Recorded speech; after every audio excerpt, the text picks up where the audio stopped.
Muito bem, pessoal. Novamente aqui em outra aulinha, vamos falar um pouquinho sobre o fluxo contínuo com vocês hoje. E para apresentar o principal objetivo desta aula aqui é compreender o conceito, do fluxo contínuo e a sua importância. Alguns exemplos práticos que a gente vai bater um papo aqui e como implementá-lo para garantir a eficácia, a eficiência e produtividade dentro da empresa. Dentro dessa definição, nós temos o que é o fluxo contínuo, que é um princípio do Lean Manufacturing que busca a produção e movimentação de itens de forma contínua, com pequenos lotes ou unitariamente, minimizando tempos de espera e interrupções no processo. As suas principais características, pessoal, elas acabam levantando produção em pequenas quantidades ou de forma unitária, processamento contínuo, sem estoques intermediários, cada etapa só produz o que a etapa seguinte vai necessitar, e a redução dos desperdícios e paradas desnecessárias, certo? Os principais benefícios, do fluxo contínuo. Primeiro é a redução de desperdício. Quando você não tem o que nós chamamos do flow, quando você tem realmente o flow, que é o fluxo contínuo, nós não temos a perda de tempo, de material, não há o custo com o retrabalho, não está envolvido essa condição.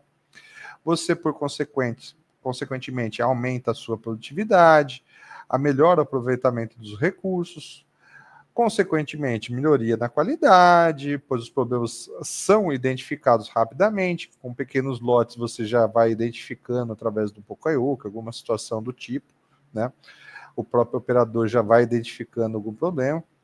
O atendimento ágil ao cliente, com produtos entregues no tempo correto, menos estoques intermediários, reduzindo custos e espaço a ser ocupado pelo produto. Alguns exemplos práticos de fluxo contínuo, a gente pode falar de montagem de componentes, por exemplo, em uma linha de montagem, cada operador adiciona um componente ao produto e passa para a próxima etapa sem um acúmulo de estoque. Alguns exemplos que eu já posso citar aqui, quando a gente dá um acabamento numa bateria automotiva, por exemplo, ela passa pelo teste de autodescarga, daí o operador já cola a etiqueta, já põe os acessórios, põe alça, os protetores de polo, já põe os selos de garantia, já põe ali algum certificado, alguma coisa, e já passa para o processo de embalagem, já é um exemplo de montagem de componentes. Outro exemplo é uma cozinha de um restaurante, onde os ingredientes são preparados e cozidos conforme os pedidos chegam, certo? A gente pode deixar o mise en place pronto, certo?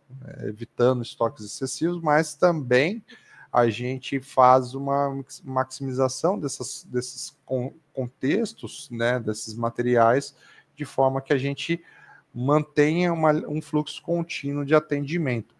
Por exemplo, a gente pode montar um mise en place dentro de um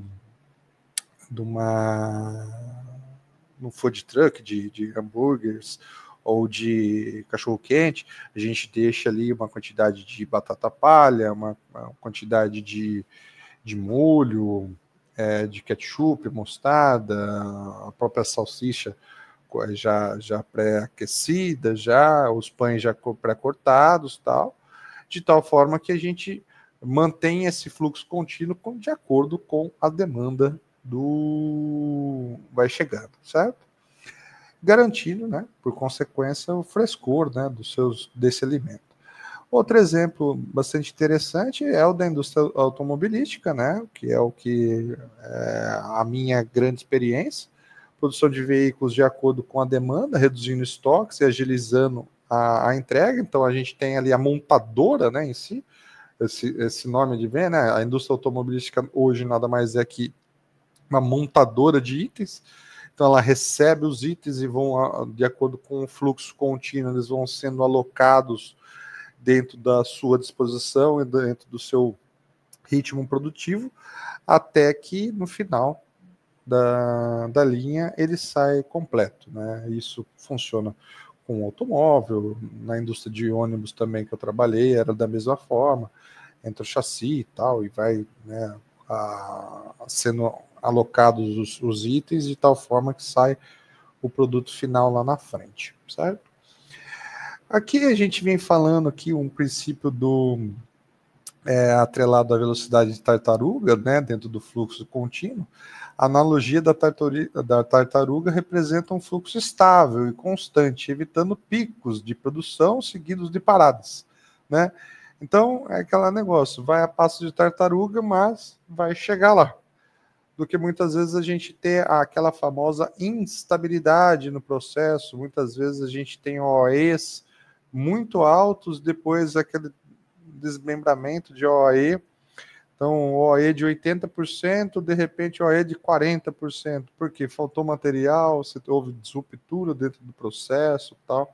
Então, tudo isso tem a ver também com planejamento, com estabilidade de linha, com balanceamento de linha, com a disposição, né, da operação também como um todo. Então, são vários fatores envolvidos aí dentro dessa condição.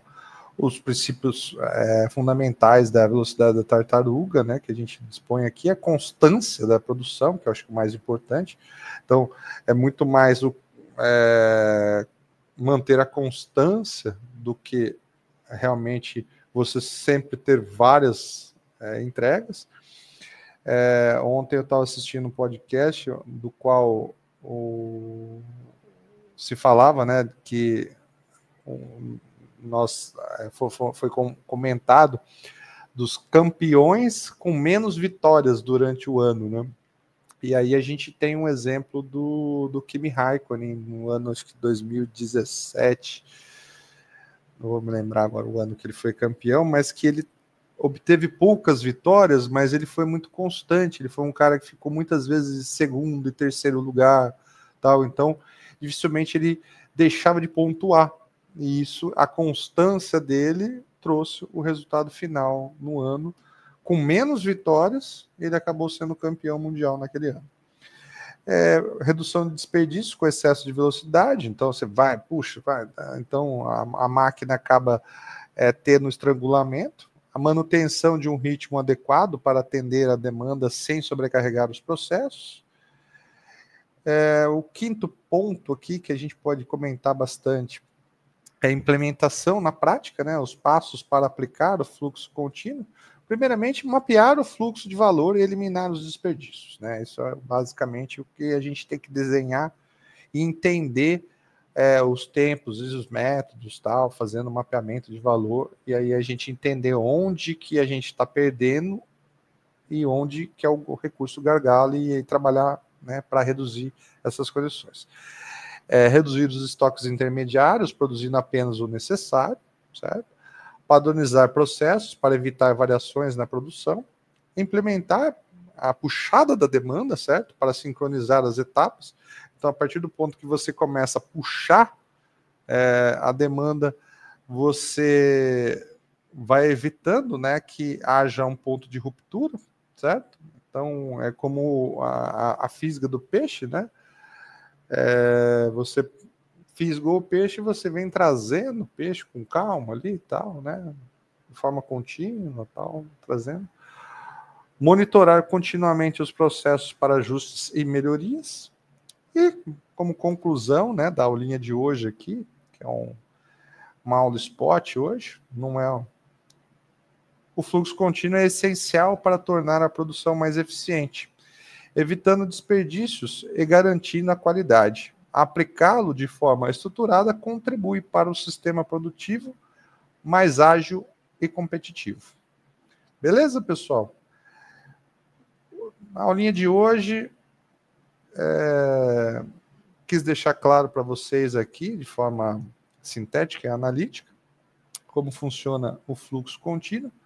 Agradeço mais uma vez aqui quem está acompanhando, quem está nos ouvindo aí, e qualquer dúvida, qualquer comentário, coloque lá no canal.